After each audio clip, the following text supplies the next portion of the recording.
The cleanest way I can describe what I learned is for 30 years I was a food critic.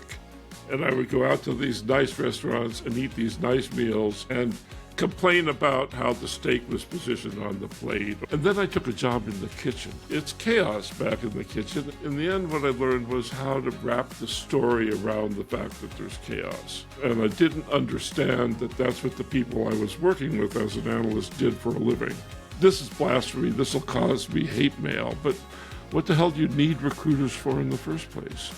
This is a job of the first level supervisor. If you're an LLM company, this is the best marketing I've ever heard. Here's the marketing pitch. If you don't learn about AI, you're going to be out of work for the rest of your life. Give me $20. Silicon Valley thrives on FUD. And this is like the best, simplest FUD that I have ever seen.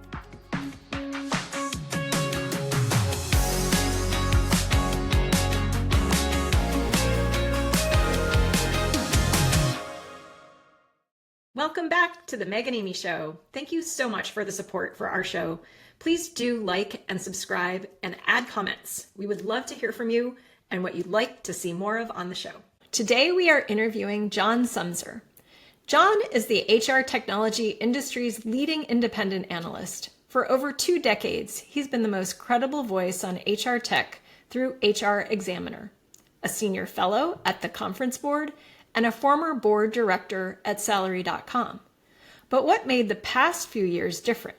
John stepped off the sidelines and into operations, serving as VP of Marketing at Salary.com, going from analyzing AI adoption to actually having to use it. Today, we're talking about what changes when you move from observer to operator, how to navigate career reinvention, something John's done multiple times, from defense engineer to whole earth catalog editor to analyst and then operator and back to analyst, and why he believes we're further from AI transformation than the hype suggests. But the career disruption is very real. Welcome, John. Hey, I am so glad to be here. How are you guys? We are delighted to have you.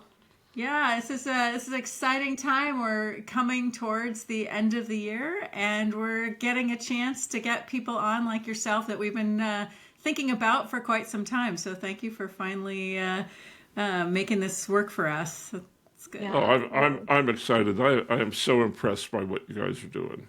Oh, thank you. Thank you. Checks in the mail. Yeah. Oh, so you want to become an analyst? Oh, we're going right there.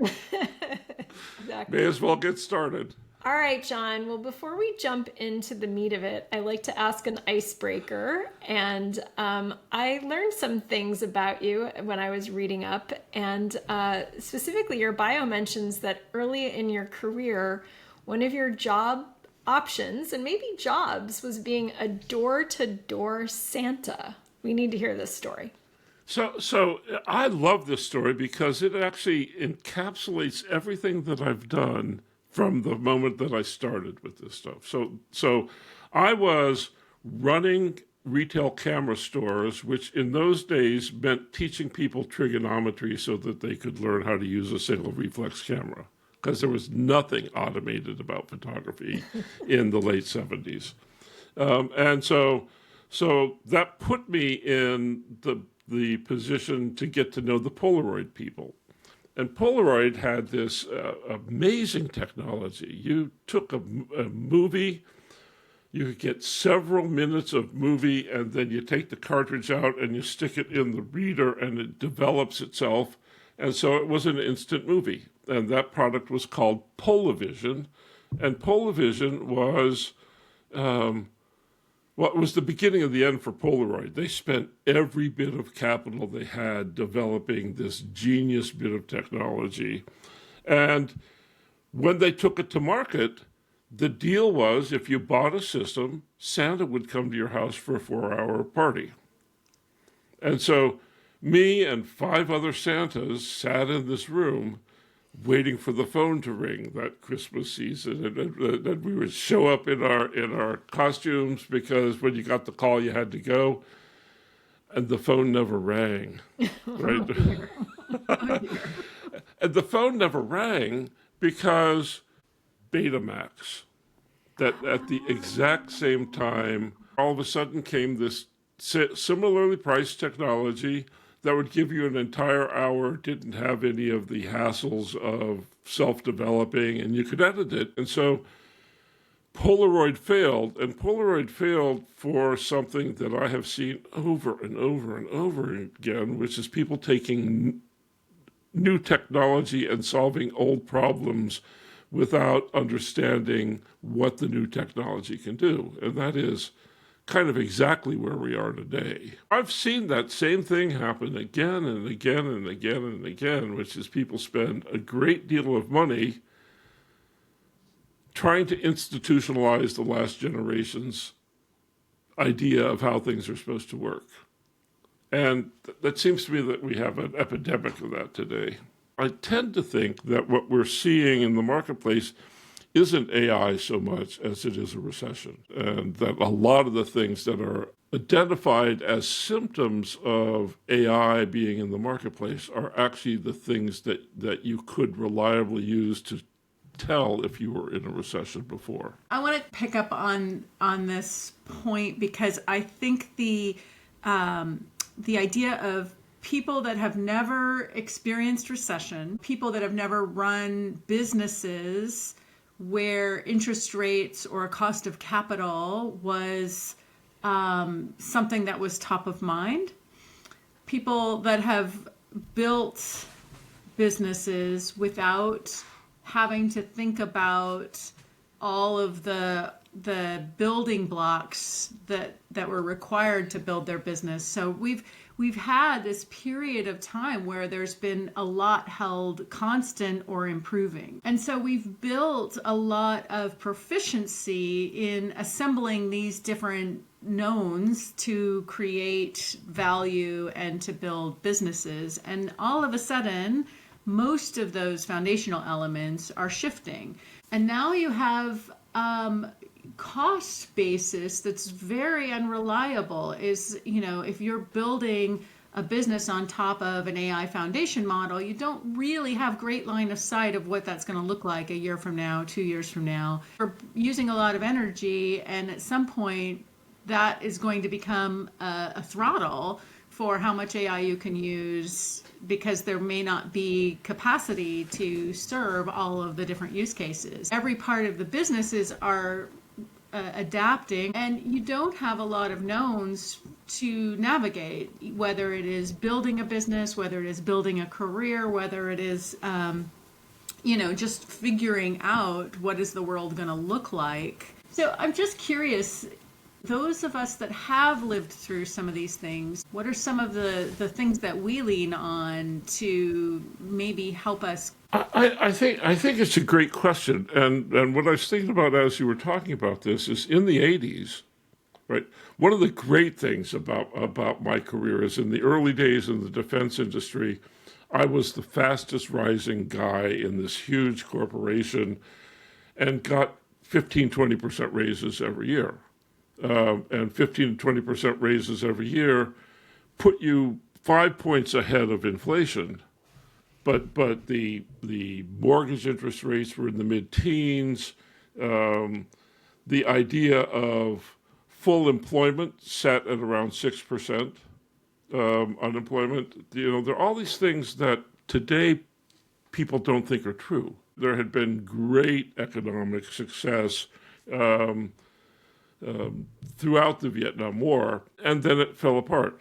Right. And it really fell apart, and it was really, really hard, and nobody had good tools.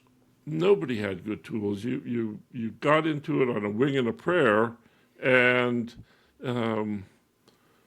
tried not to look too hard at what was actually happening because it was impenetrable, right? And so I think the tool that matters is comfort with uncertainty, right? And I don't think you can put it on a spreadsheet, and I don't think you can turn it into software, but you can either see uncertainty as extraordinary risk, or you can see it as extraordinary opportunity, and you have to sort of decide to go after the extraordinary opportunity part of it. And then all sorts of magic can happen. because And so how did that manifest itself for you, John? Like how did that show through, and what did you come up against, and how did you deal with it? well, so I was always a horrible student. I was just a horrible student and had a philosophy degree. So when I went into engineering inside of defense, I had to be willing to learn, and I had to be willing to take anything that was put in my way. I started with learning how to code in those days because everybody was sure that computers were going to be the end of work as we knew it. The country was full of vocational schools where you could go learn to code. And I learned to code with punch cards and IBM big machines. I got out, came into defense, and there were a lot of jobs that nobody wanted. And so I had a bunch of jobs that nobody wanted. And it meant that I learned how to do naval architecture, and I learned how to do battle tank construction, and I learned how to do high volume, high manpower technical publications work, and I learned how to do R&D in and around MIT. It was just because nobody else wanted it. It was insecure. The assignments there was definitely no upward mobility in these assignments. They were just the next turd in the punch bowl. I loved doing it, and I got away with doing it because nobody else would. And that's the kind of opportunity that comes up when things get uncertain. So, John, I'm hearing a little bit of a paradox here. You said you were a terrible student, but you were a great learner. So how does that work? To go to school, you have to learn how to switch your attention. And to be good at school, you have to be able to switch your attention all the time. I don't have that.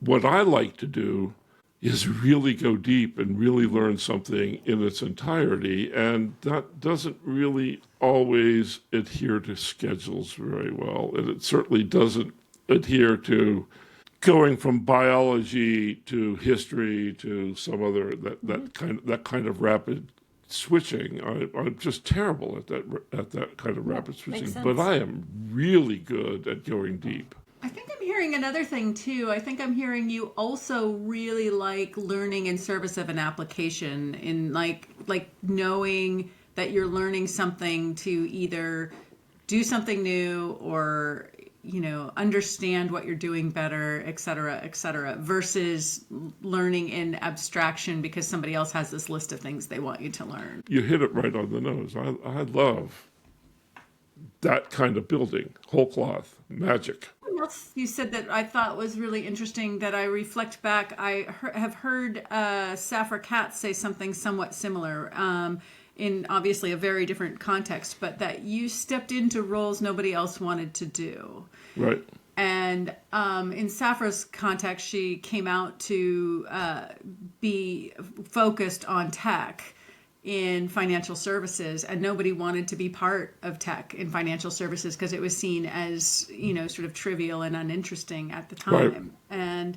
And then, of course, grew up around her as something that needed expertise and turned into, a fruitful market. Yep.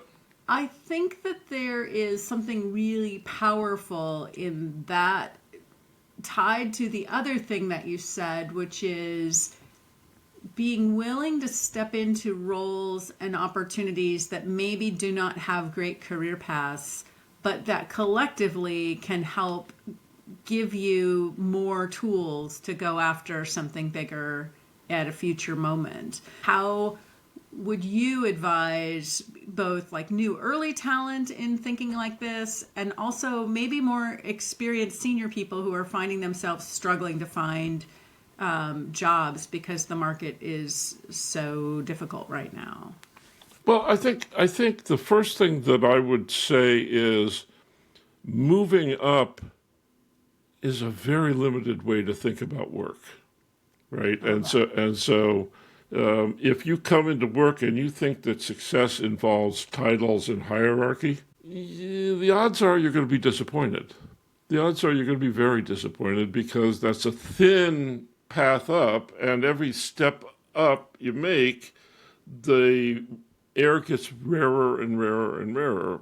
But if you don't care about that and you say, what can I learn next? I've been thinking about, as we've been talking, one day, the guy who was currently my boss walked into my office and said, we need you to run a program to teach kids from the Taiwan Naval Academy how to build a ship.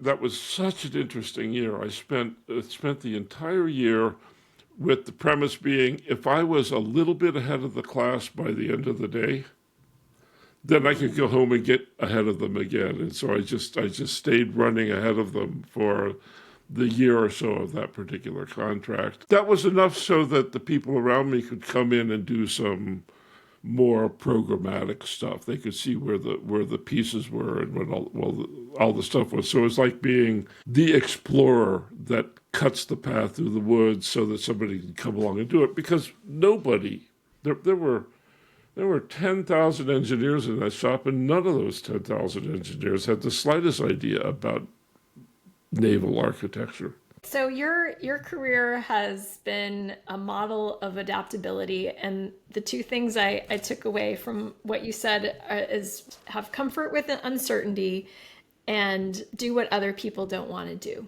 Now we're going to shift gears and talk about your latest career reinvention, which was you were an analyst for decades.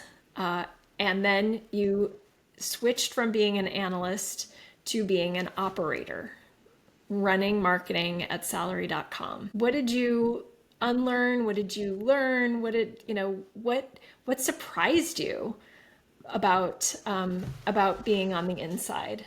So the cleanest way I can describe what I learned is for 30 years I was a food critic. And I would go out to these nice restaurants and eat these nice meals and complain about how the steak was positioned on the plate or whether or not there were enough capers. It all came out of the kitchen and it was all pretty, and people fussed and wanted me to see the beauty that they'd created there. And then I took a job in the kitchen.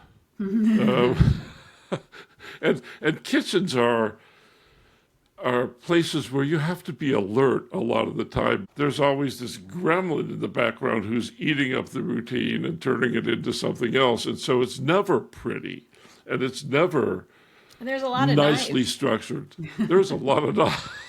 yes, there are a lot of knives. There are all sorts of things that you just wouldn't. From the food critic perspective, you'd never guess that that's what's really going on. That in order to get the plate out of the kitchen and onto the table, people get cut and get blisters and burn themselves and bump into each other and knock stuff on the ground. You know, it's chaos back in the kitchen. It's organized, relatively organized chaos, but it's chaos nonetheless. Because all it takes is one big order, and the entire kitchen falls apart. In the end, what I learned was how to wrap the story around the fact that there's chaos. And I didn't understand that that's what the people I was working with as an analyst did for a living, is that they stood in the middle of the chaos and imagined it as a smooth story with plot points in it and that sort of stuff. And it's really fun to do. But you have to have been in the kitchen a while to be able to do it well. And it also, I think, is, it takes a different thing out of you because of that, the pace and the, sort of emotional turmoil that's happening around you all the time based on whatever the thing is that's going on. Like, how did you imagine that was going to be as a work experience for you versus what did you learn after being in there for a while? All I knew for sure is that it was going to be really different. It obeyed the same sort of principles that all of my moves around my career have made, which is you get there and you're stupid. and your initial traction comes from how willing you are to admit that you don't know what you're doing, right? And so part of what I did in the very beginning was I made a point of teaching everybody in the marketing team how to say I don't know. I don't know is like the most powerful thing that you can say, because that gives you a path out. If you say I don't know, then you can go figure out how to know. And if you say, oh, I got this, that is like the best recipe for screwing something up. Assuming that you know what you're doing is, I think a lot of people want that. A lot of people want to feel like they don't have to deal with imposter syndrome on a routine basis. But I think that the sense that you know what you're doing makes it really hard to improvise. Makes it really, really hard to improvise. And most of the interesting stuff happens in improvisation. So you were suddenly leading a team for the first time in a long time. How was that? Yeah.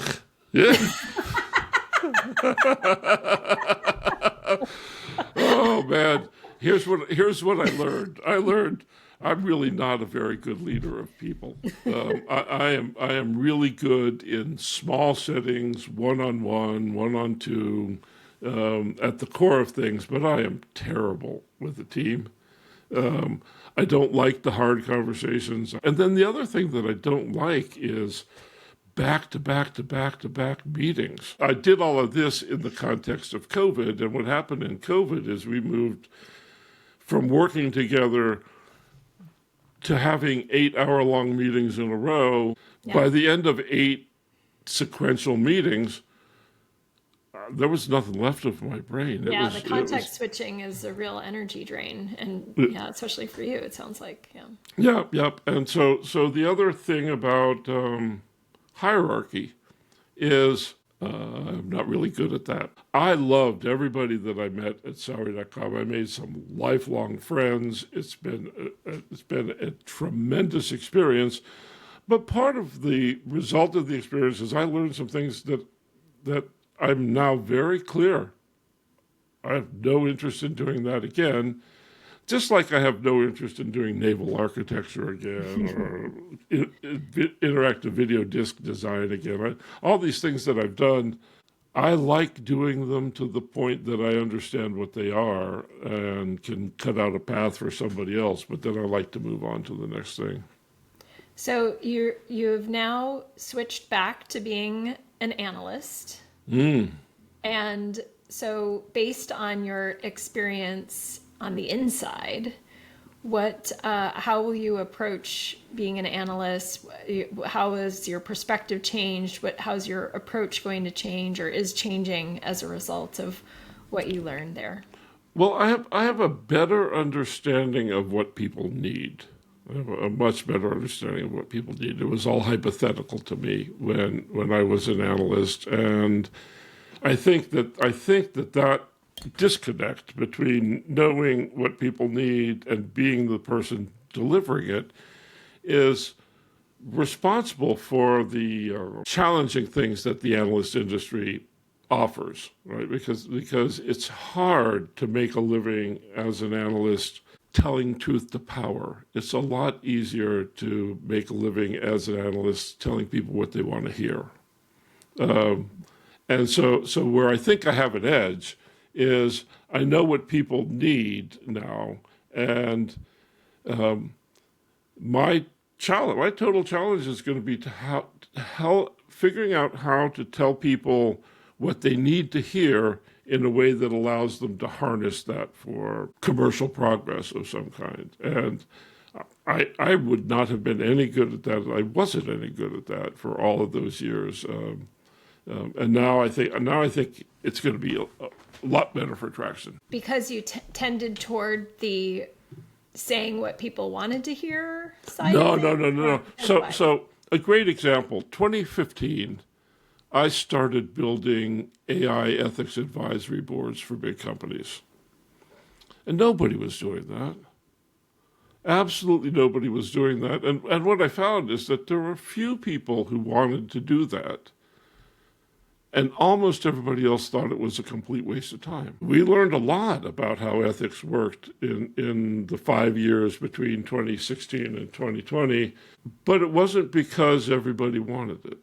It was because I really needed to understand that. I have been blessed with the gift of being able to see about 5 years out pretty clearly. And so I can take people on that trajectory to 5 years out, but it's almost always, you gotta trust the Sherpa. And you don't start a business because you want to trust a Sherpa. You start a business because you think you know what you're doing. That means that the people who are open to hard conversations about fundamental things it's just a small world. So tell us a little bit about the reignition of the HR Examiner. So I started the HR Examiner in 2007 or 2008. The work was often helping people to understand how the industry behaves. I used to teach a class at Princeton on how the industry works, and at HR Tech every year, I ran an introductory orientation for people to figure out how to make sense out of HR Tech by telling them about the industry. In this iteration of the HR Examiner, my wife, Heather Bussing, is going to be a full-up partner in this crime. And Heather is an amazing employment lawyer. She's way nicer than I am too, which is awesome because she's nicer than almost anybody I know. So yeah. Pretty lovely. Yeah, and she's so smart. One of the things she's doing these days is helping high-placed executives in HR Tech negotiate their exits. So that's going to end up being part of HR Examiner. And so I think the real answer is I don't know what HR Examiner is going to be, and I'm kind of excited to find out. I think, Meg, you'll remember we had a conversation when you decided to go off from SAP, and I said, don't figure out what you want yet.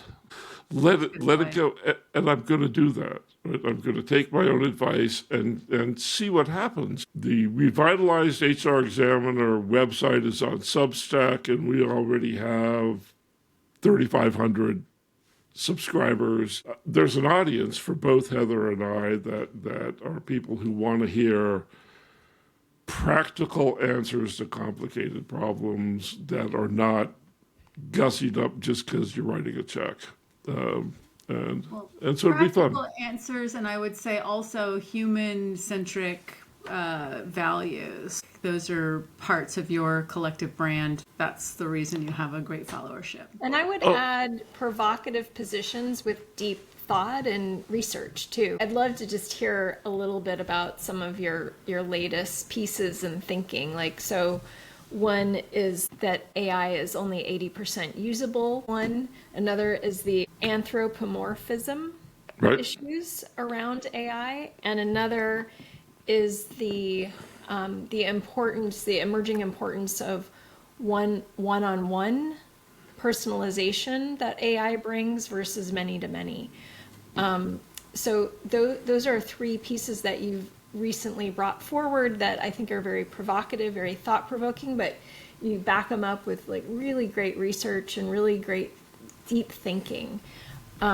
Which of those would you like to talk about? I have been studying and thinking about AI in one form or another for as long as I can remember. My first real subject that became dear to my heart is systems thinking and cybernetics, which are the two initial pillars of AI as it was developed. So I worked in this big radar company, and radar happened in Boston because the computers were free. They did ballistic tables all the way through the war. And all of a sudden, there's all this computing power available. And guys like Claude Shannon and Norbert Wiener started trying to figure out how to build a brain.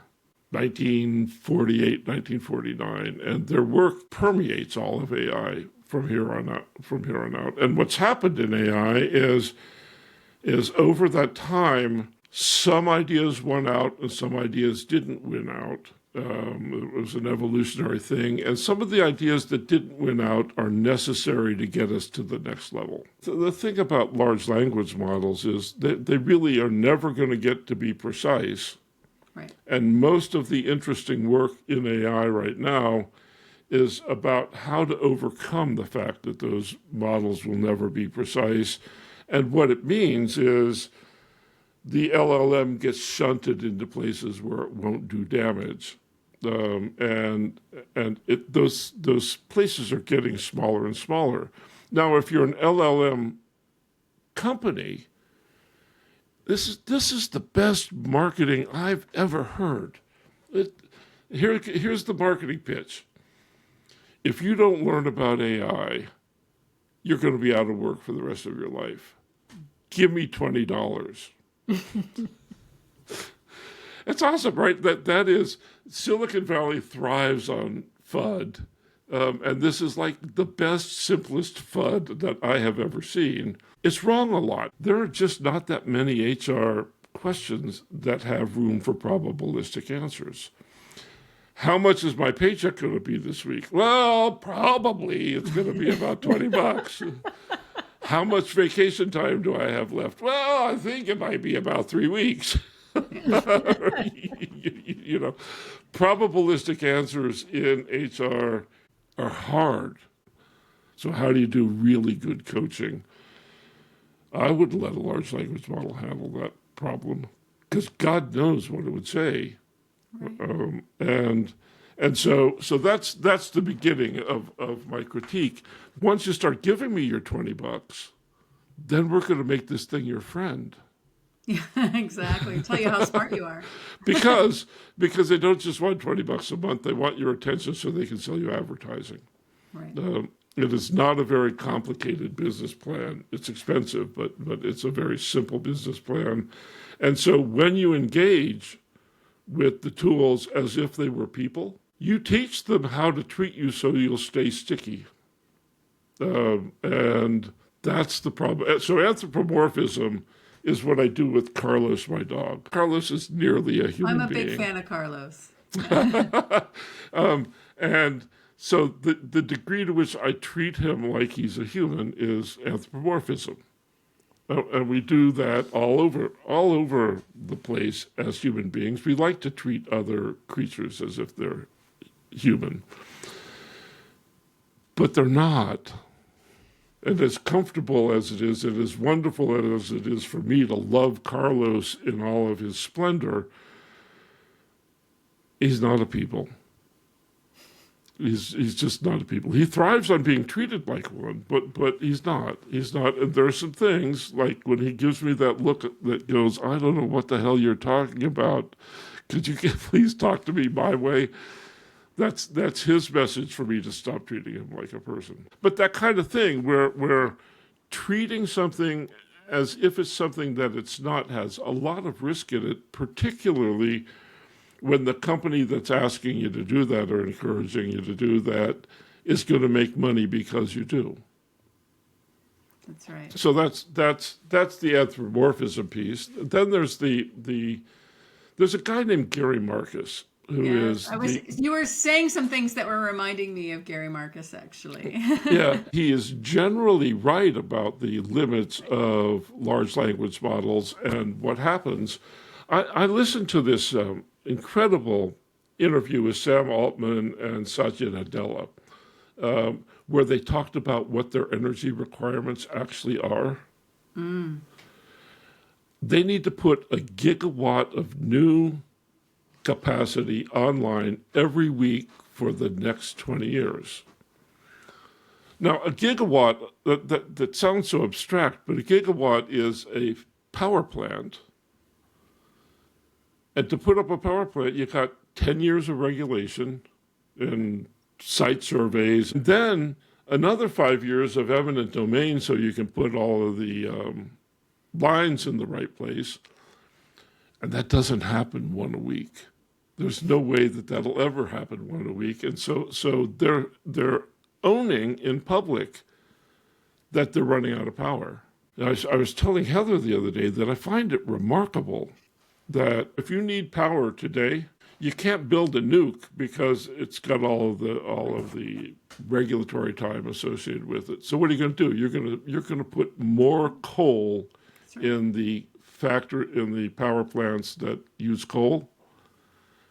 After 30 years of trying to stop that stuff, we're going to run those coal plants at capacity to satisfy the needs of the AI companies. And I don't think we have that much time on the planet to go back and start puffing smoke into the air in that way. And so I think it's super important to be conscious of the sustainability consequences of AI, even if it seems very, very abstract, because once you start saying it's okay to back off of the environmental safeguards we have in place, you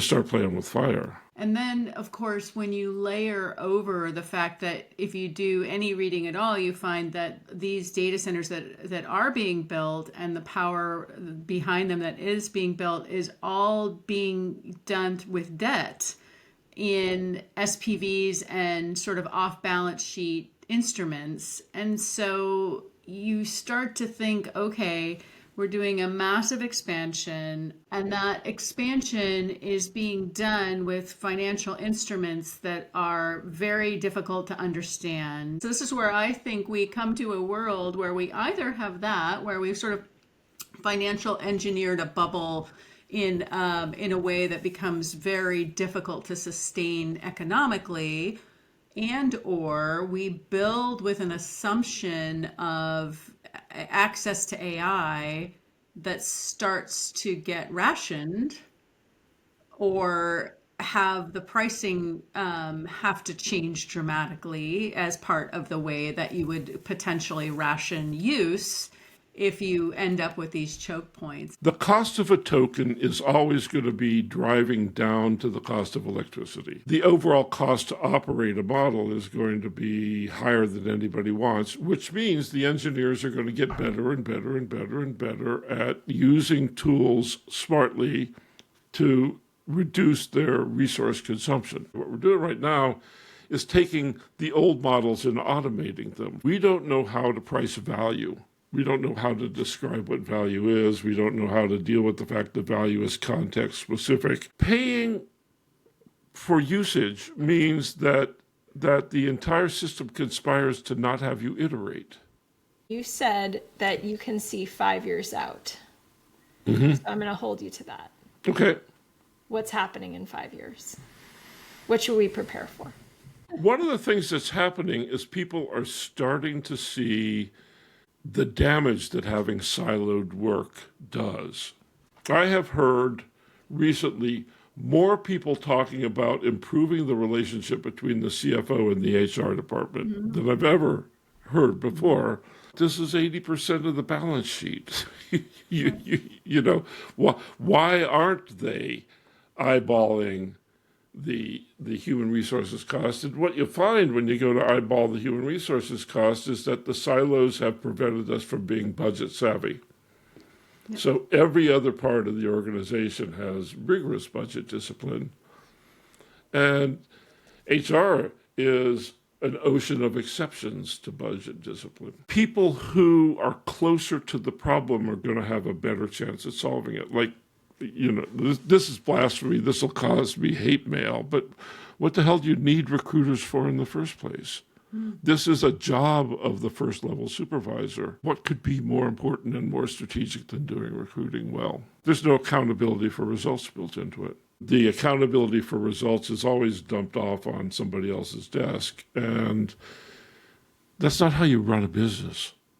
It's how you run a business when people are very busy and you need to centralize functions that look administrative, but the recruiting function is anything but administrative. This is the single biggest investment that a company makes.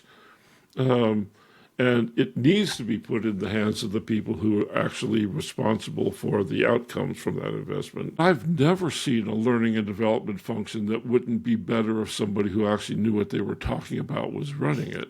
I think the cracks in what HR is are going to start to get very, very interesting. Yeah, I think as businesses need more support for figuring out how to adapt to what is needed in the future, I think it becomes more clear that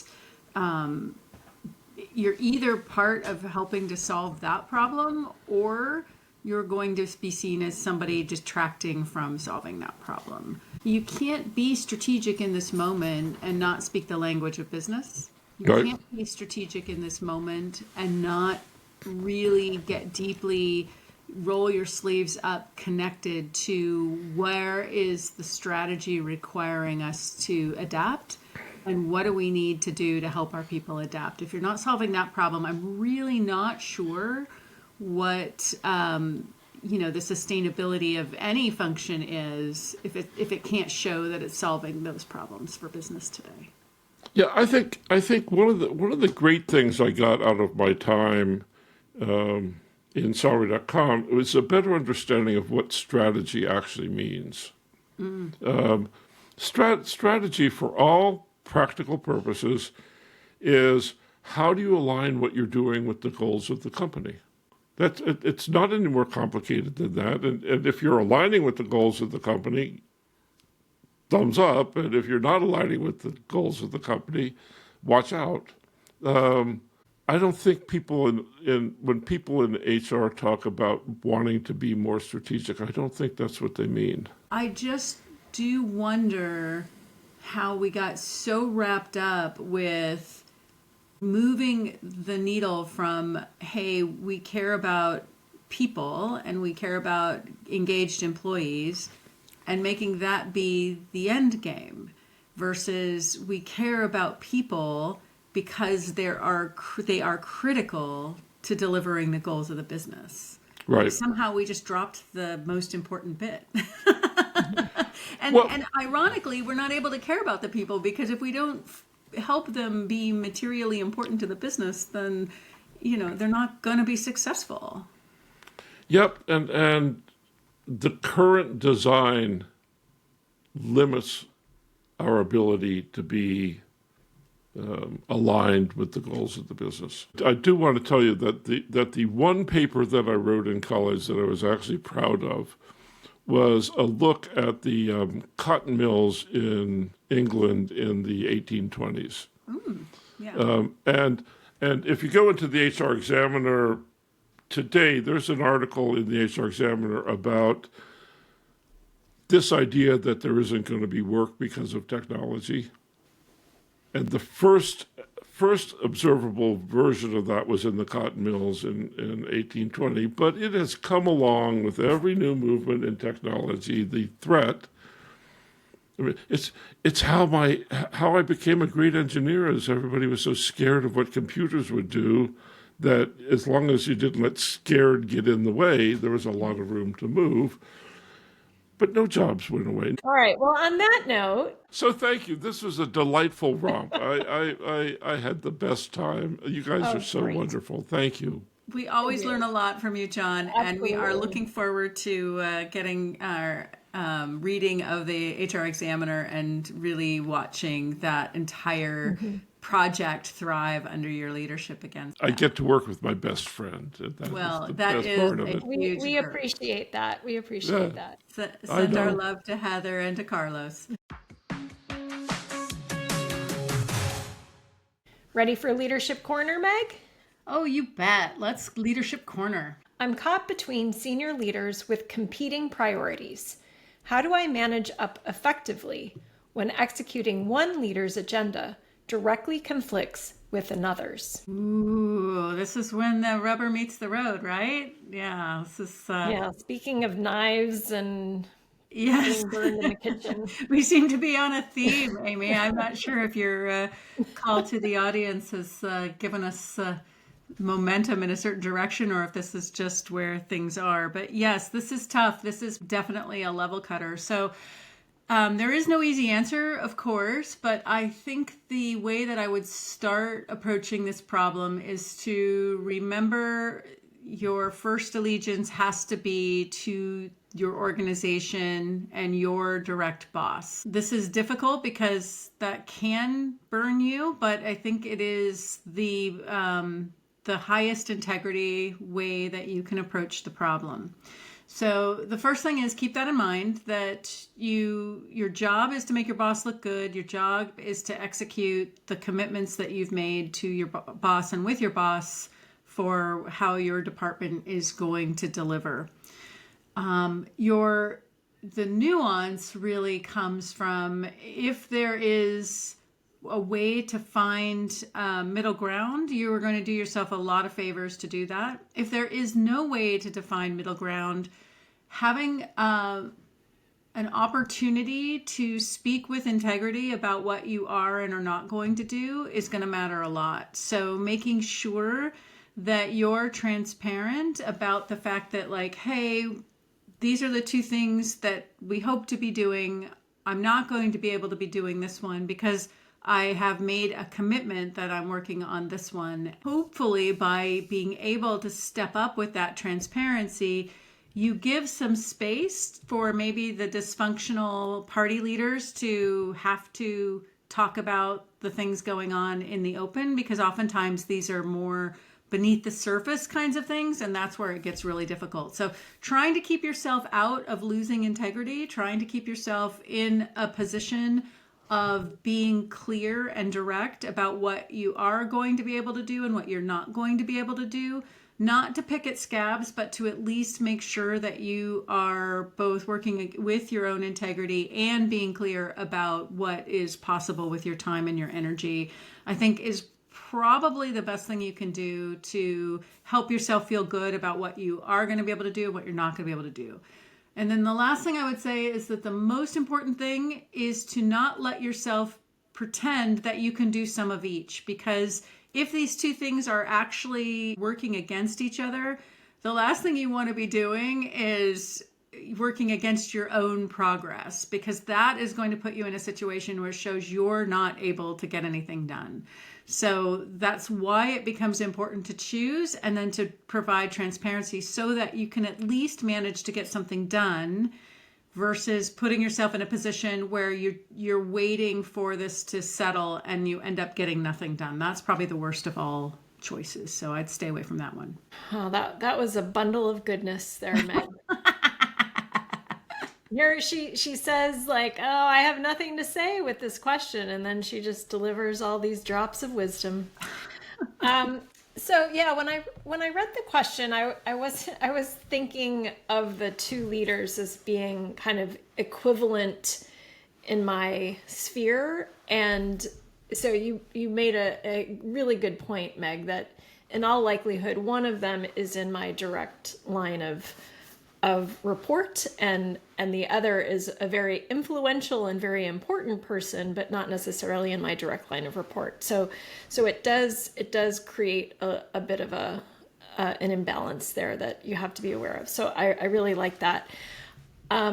So when I was kind of thinking of them as being equivalent, the best thing, of course, would be to get them aligned, to get them on the same page. One of the things Meg said was around like being really super transparent about what everybody's trying to accomplish, what you're going to do, what you're not going to do, and just laying that all out on the table. Our tendency is to not do that, is to like hide and like pretend that it's all going to be okay. It kind of takes a lot of courage to be that transparent, but in fact, if you like adjust your mindset, this is actually making my life easier. And the other thing that I think you can do without getting into the full level of alignment is to really truly understand everyone's motivations, right? Like, why is this person really pushing for this priority? Why is this other person really pushing for the opposite? Like what is behind it? And because understanding the motivations, you can kind of understand a little bit more of like, well, what's the downside of going against that, and what's the downside for them? Like, what sort of position of vulnerability are you putting that senior leader into by not following their priorities, right? And adding like a little bit of an empathy layer to all of it can help you perhaps with the big picture too. And then the last thing is that ultimately you're going to disappoint people, and we've talked about this before, and that's just the nature of executive leadership. And you have to be okay with, the horse you pick, the path you go, and you might lose your job. It's following our advice. It's just the way it works, and you have to be okay with that. But just understand the motivations, lay it all out, and do the right thing. And I think that the key about the fact that you might lose your job is even more reason for speaking and acting with integrity, and making sure within the constraints that you were given, you got the most done that was possible, versus just allowing yourself to get frozen, because it's that getting frozen that then if the worst case happens and you are out looking for a job, you don't have the achievements to point to say, hey, these are the great accomplishments I managed to do in my time there. So don't let yourself become the victim of what is a problem you're not creating in the first place. Well, Amy, what a great show. Again, it never disappoints when talking to our friend John. So I don't know about you, but I have a lot to think about. And with that, everyone, let's invent the future together. I believe in us. Let's make every day count.